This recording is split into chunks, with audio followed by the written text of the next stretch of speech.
It is astounding how significantly one idea can shape a society and its policies.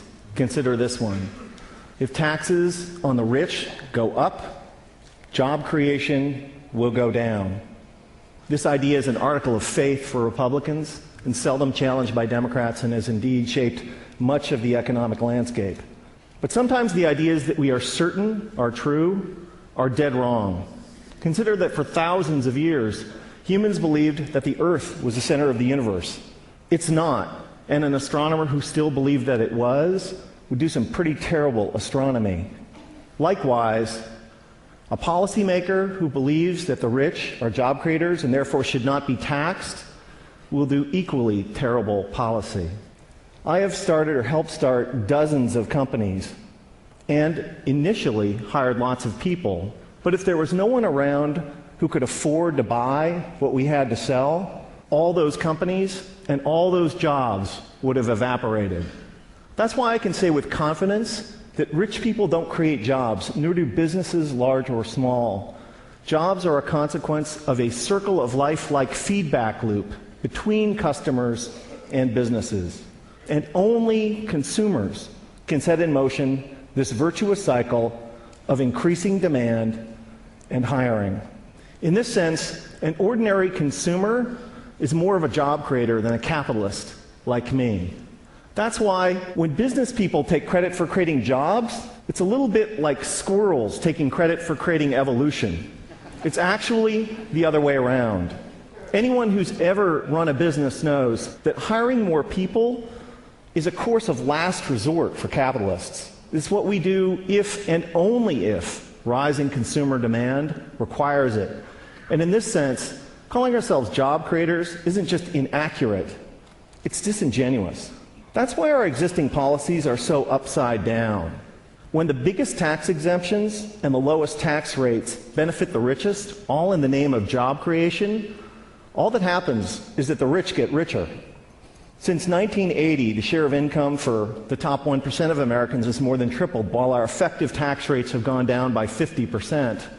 If it was true that lower taxes for the rich and more wealth for the wealthy led to job creation, today we would be drowning in jobs. And thank you. And yet, unemployment and underemployment is at record highs.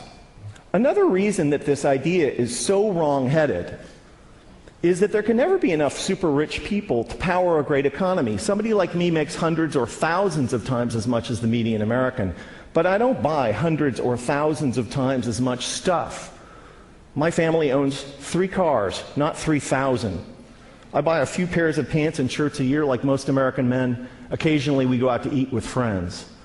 I can't buy enough of anything to make up for the fact that millions of unemployed and underemployed Americans can't buy any new cars, any clothes, or enjoy any meals out. Nor can I make up for the falling consumption of the vast majority of middle-class families that are barely squeaking by, buried by spiraling costs and trapped by stagnant or declining wages. Here's an incredible fact, that if the typical American family still retained the same share of income that they did in 1970, they'd earn like $45,000 more a year. Imagine what our economy would be like if that were the case. Significant privileges have come to people like me, capitalists, for being perceived as job creators at the center of the economic universe, and the language and metaphors we use to defend the current economic and social arrangements is telling. It's a small jump from job creator to the creator. This language was not chosen by accident. And it's only honest to admit that when somebody like me calls themselves a job creator, we're not just describing how the economy works, but more particularly, we're making a claim on status and privileges that we deserve. Speaking of special privileges, the extraordinary differential between the 15% tax rate that capitalists pay on carried interest, dividends, and capital gains, and the 35% top marginal rate on work that ordinary Americans pay, is kind of hard to justify without a touch of deification. We've had it backwards for the last 30 years. Rich people like me don't create jobs. Jobs are a consequence of an ecosystemic feedback loop between customers and businesses. And when the middle class thrives, businesses grow and hire, and owners profit. That's why taxing the rich to pay for investments that benefit all is such a fantastic deal for the middle class and the rich. So, ladies and gentlemen, here's an idea worth spreading. In a capitalist economy, the true job creators are middle-class consumers.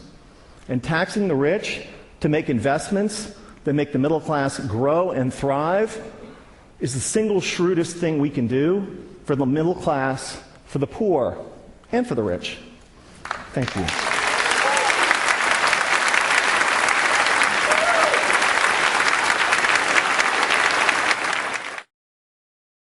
Se puede hablar tendido y largo tiempo del daño de esa contaminación que ensucia ambiente y medios de la comunicación. A México, a sus dirigentes y hasta su revolución hay tanto que cambiar y nadie empieza. A muchos les da miedo comenzar.